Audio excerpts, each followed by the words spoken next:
Les damos la bienvenida a un programa más de Al 100 con la Ciencia. Yo también les doy la bienvenida y espero que disfruten de este programa. ¡Comenzamos! Memo, ¿has escuchado hablar de Nicolás Copérnico? Más o menos, pero el internet sabe más que yo. Te reto a encontrar más sobre su vida. Pues mira, él fue un gran astrónomo polaco. Inició un cambio en las convicciones filosóficas y religiosas de esa época. ¿Por ello se le llaman a sus cambios la Revolución Copernicana? Seguro que sí. Deja que te cuente lo que encontré sobre su vida. Copérnico fue un huérfano y fue educado por un tío que era obispo, así que tuvo una gran influencia religiosa. Espera, Memo, déjame continuar con lo que encontré. Estudió en la Universidad de Cracovia en 1491 y después se fue a Italia en 1496, donde cursó Derecho Canónico. Según esto, en esa época, él no se sentía interesado por la astronomía. Él incluso estudió medicina y se doctoró en Derecho Canónico en 1503. Y al regresar a su país, se incorporó a la corte episcopal en calidad de su consejero. De hecho, a partir de la muerte de su tío en 1512, obtuvo el empleo eclesiástico de canónigo, pero sin recibir las órdenes sagradas. Pero ¿sabes qué, Memo? Yo creo que la astronomía estaba en sus venas, porque aún con sus antecedentes, en 1513 presentó su primer manuscrito donde describió por primera vez el sistema astronómico heliocéntrico. Y en 1536 había concluido su propuesta sobre las revoluciones de los orbes celestes, un tratado astronómico que defendía la propuesta heliocéntrica. Así es, Memo. De hecho, el modelo heliocéntrico que propuso Copérnico es muy similar al que conocemos actualmente. Mati, ¿qué te parece si buscamos información sobre los antecedentes del modelo de Copérnico, en especial el modelo de Ptolomeo, para entender mejor esta revolución copernicana? Claro, estoy de acuerdo. El modelo de Ptolomeo y los antecedentes del modelo de Copérnico. En el siglo IV a.C., Platón mantenía la idea de que la Tierra era una esfera que descansaba en el centro del universo, por lo que las estrellas y planetas giraban alrededor de ella en círculos celestiales, ordenados desde la Luna, Sol, Venus, Mercurio, Marte, Júpiter, Saturno y demás estrellas hacia el exterior. Aristóteles, en su explicación del movimiento de los planetas, igualmente colocó la Tierra en el centro del universo. Todos los cuerpos celestes están pegados a 56 esferas concéntricas que giran alrededor de la Tierra. La Luna está en la esfera más cercana a la Tierra. El astrónomo Claudio Ptolomeo propuso un modelo en el que la Tierra era también el centro del universo. Todo se movía alrededor de ella. Los planetas, además de hacer este desplazamiento, también se movían en círculos alrededor de la línea de sus órbitas, que se conocerían con el nombre de epiciclos. Esto para explicar los a veces caprichosos movimientos que hacían en el cielo a lo largo del año. Ptolomeo publicó sus postulados en su libro de astronomía titulado El Almagesto, en el cual integró sus trabajos y los de varios astrónomos, incluido Aristóteles. Esta propuesta sobre el modelo geocéntrico se aceptó por siglos como el modelo correcto del universo. El Almagesto fue adoptado por la Iglesia Católica, dominante en Europa, ya que por un lado podía predecir algunos eventos astronómicos y por otro lado, y de forma más importante, ponía a la Tierra y por lo tanto a los seres humanos en el centro del universo. Muchos astrónomos retomaban este documento sin ponerlo en duda, sobre todo por un temor religioso. Es muy probable que Copérnico conociera las ideas de Aristarco de Samos, quien proponía un modelo en el que la Tierra giraba en torno al Sol e incluso afirmaba que las estrellas eran cuerpos como el Sol, solo que mucho más distantes. Pero sus ideas se vieron eclipsadas por las de Aristóteles. Copérnico comenzó haciendo observaciones astronómicas para proporcionar nuevos datos a esta hipótesis. Además, utilizó como antecedentes las observaciones de Mercurio de Bernhard Walter, realizadas de 1430 a 1504. En total, 45 observaciones, 14 de ellas con longitud y latitud, de las cuales Copérnico utilizó 3 en su trabajo. Copérnico describió inicialmente su sistema en un manuscrito breve, anónimo y sin título que distribuyó a varios amigos, conocido como el Commentariolus. Posteriormente se dedicó por varios años a mejorar este modelo, basándose en la observación y añadiendo el detalle matemático a su argumento. Esta información desarrollada por Copérnico se convertiría en su manuscrito titulado Revolutionibus Orbitum Celestium, que se traduce como Sobre las revoluciones de las esferas celestes. Pero este documento debió esperar hasta después de la muerte de Copérnico en 1543 para ser publicado, ya que temía una persecución por parte de la Iglesia Católica. La impresión y distribución de la obra estuvo a cargo de Andreas Osiander, quien añadió un prefacio titulado Ad Lectorem, en el cual hacía énfasis que el libro de Copérnico era una hipótesis matemática, pero no necesariamente una descripción de la realidad, para así evitar un rechazo y condenación por parte de la Iglesia Católica.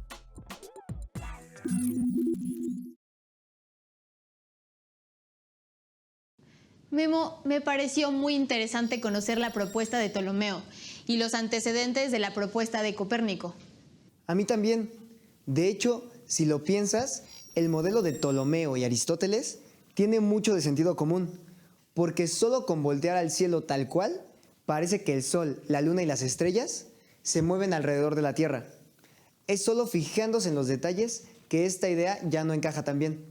Según veo, Ptolomeo en un principio había tomado en consideración el movimiento de la Tierra, por lo menos el de rotación, pero admiraba tanto a Aristóteles y sus ideas que mejor siguió con la idea de una Tierra fija en el centro del universo. Y la propuesta de Ptolomeo duró muchos siglos e incluso sobrevivió varias décadas después del modelo de Copérnico. Algunos decían que la tesis de Copérnico no era más que un modelo matemático que calculaba de una forma más sencilla las trayectorias, pero no significaba que el Sol realmente estuviera en el centro. La teoría de Ptolomeo, más en línea con la Iglesia Católica, siguió vigente. También me llamó la atención que desde la época de los griegos, con Aristarco de Samos, ya hubiera alguien que propusiera que el Sol, en vez de la Tierra, estuviera en el centro del universo. Sí, la verdad es muy interesante. Pero, ¿qué te parece si profundizamos más en el tema con la ayuda de un experto? Pues aquí tengo el contacto de una expertaza. ¿Ah, sí? Cuéntame, ¿de quién se trata? Ella es la doctora Anaí Caldú Primo, física por la Facultad de Ciencias y maestra en astronomía por el Instituto de Astronomía, ambos de la UNAM.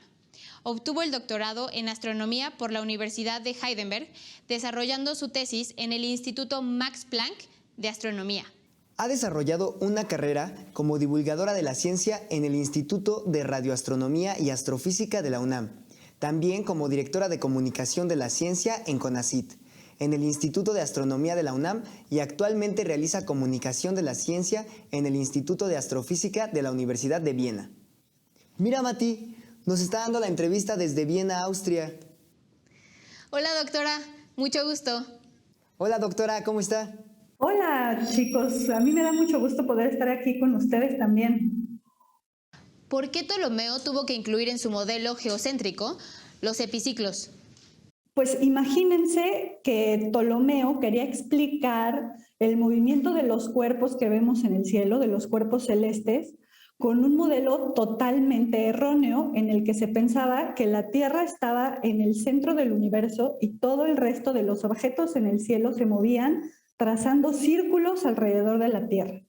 Si nosotros observamos los planetas, vamos a ver que el camino que siguen no corresponde con el que seguirían objetos moviéndose en círculo alrededor de la Tierra, sino que a veces parece que los planetas se van un poco en reversa o se mueven de manera chistosa, por así decirlo.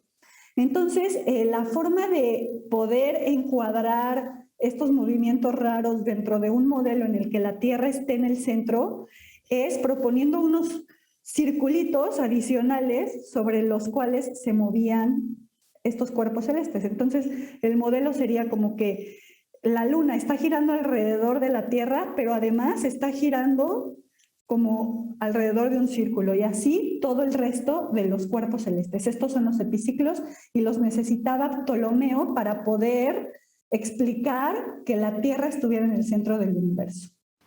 ¿El modelo de Ptolomeo sobrevivió por tantos siglos porque era muy bueno o porque había más razones? Lamentablemente hay teorías que persisten por mucho tiempo y no necesariamente son correctas. Y lo mismo pasa con el modelo de Ptolomeo. No es que fuera tan bueno, solamente que poner a la Tierra en el centro del universo, pues a todos los humanos les gustaba mucho, ¿no? Ser el centro del universo. Entonces, pues por eso persistió tanto tiempo, y también porque había mucha presión de la Iglesia Católica. En su opinión, ¿por qué se considera una revolución científica el modelo heliocéntrico de Copérnico? Más que mi opinión, la revolución copernicana es un hecho porque transformó la forma de pensar del mundo occidental, al menos, ¿no? Por completo. Propone una nueva teoría en la que explica el movimiento de los astros de una manera mucho más sencilla, simplemente cambiando a la Tierra como el centro de todo y poniendo al Sol como centro del movimiento de los astros. Imagínate, Memo, si nos encargaran un modelo del sistema solar o del universo, con tan solo ver el cielo, así, sin telescopios y sin saber lo que hoy sabemos sobre la gravitación y el tamaño de los planetas y las distancias astronómicas. Yo creo que sería muy fácil que termináramos proponiendo que la Tierra es el centro de todo. Sí, tienes razón. Yo creo que la teoría geocéntrica surgió de algo que hasta uno creería es sentido común, y luego lo intentaron justificar de forma matemática. Y después, con los siglos, se inventaron nuevos y mejores instrumentos que permitieron hacer mediciones más precisas y que llevaron justamente a Copérnico a elaborar su libro De Revolutionibus Orbitum Celestium. Pues otra cosa que descubrí es que de hecho Copérnico en su libro también discute sobre la constitución de la Tierra y dice que está formada de agua y tierra. Pero quienes leían el libro solo estaban interesados en cómo calcular las posiciones de planetas tomando el Sol en vez de la Tierra como el centro. Pero ¿sabes qué me resulta curioso? Aunque poner el Sol en vez de la Tierra en el centro resolvía algunos problemas del modelo de Ptolomeo, aún así Copérnico tuvo que utilizar epiciclos. Sí, es confuso. Imagino que había detalles en las órbitas de los planetas que solo pudo resolver con esos epiciclos. Pero, ¿por qué no mejor continuamos con la entrevista? Por supuesto. ¿Por qué el modelo heliocéntrico de Copérnico también tenía que recurrir a epiciclos? Lo que pasa es que Copérnico seguía utilizando órbitas o caminos de los cuerpos celestes alrededor del Sol circulares.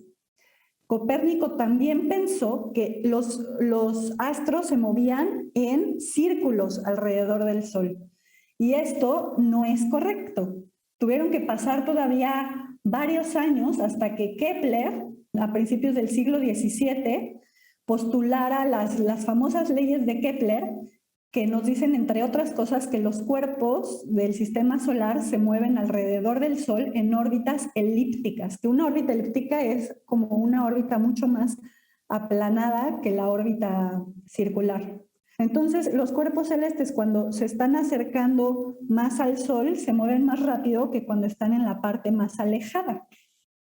Y esto, si pensamos en órbitas circulares, pues no se puede explicar, porque tendrían que moverse siempre con la misma velocidad y entonces veríamos siempre el mismo movimiento. La forma de Galileo para salir de este problemón pues era también poner epiciclos.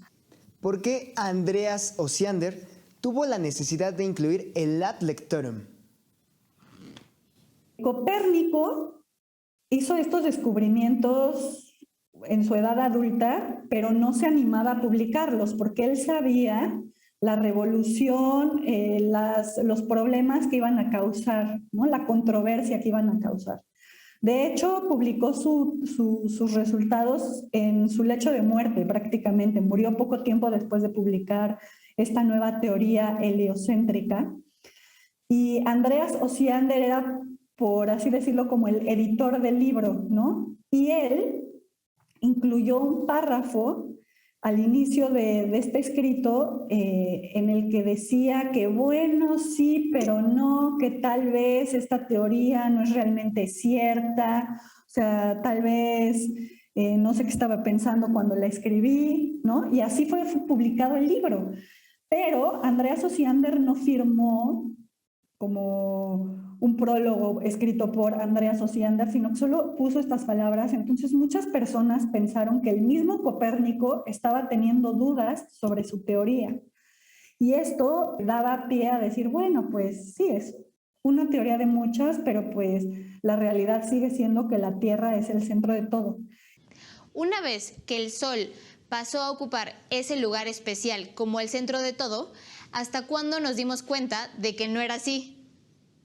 No fue hasta finales del siglo XVII que Newton postula que de hecho los cuerpos, o sea, que el centro del universo no es el Sol, sino que el Sol mismo está girando alrededor de un centro de masa, ¿no? Que no sabe bien qué es ni cómo se define, pero es un punto que está fuera del Sol. Entonces, con Newton es cuando viene una nueva revolución en donde el centro del universo deja de ser el Sol. Y no fue hasta a principios del siglo XX, en 1925, que Edward Hubble hizo mediciones muy especiales de un tipo de estrella que se llama Cefeida, y fue el que primero se dio cuenta de que realmente no existía un centro del universo. No existe un centro del universo. Todo se está separando entre sí. Todo el universo está en expansión y no hay un centro. Entonces, ahorita esta es la idea de universo que nosotros tenemos. No existe un lugar especial. Todos los puntos en el universo son igualmente importantes, por así decirlo, o insignificantes. Nos vemos, doctora. Muchas gracias. Adiós, doctora. Gracias. No, muchas gracias. Y cuando tengan más preguntas, llámenme. El impacto de la obra copernicana en la sociedad europea. La primera vez que se presentó la tesis de Copérnico parecía no ser más que un modelo matemático y una forma diferente de calcular las trayectorias de los planetas que la que había presentado Ptolomeo. Cuando al Papa Clemente VII, su secretario, le explicó la teoría de Copérnico en 1533, quedó muy complacido con ella, ya que él no entendió que en esta teoría había una cosmovisión diferente que afectaba implícitamente a la religión y los dogmas de la Iglesia Católica.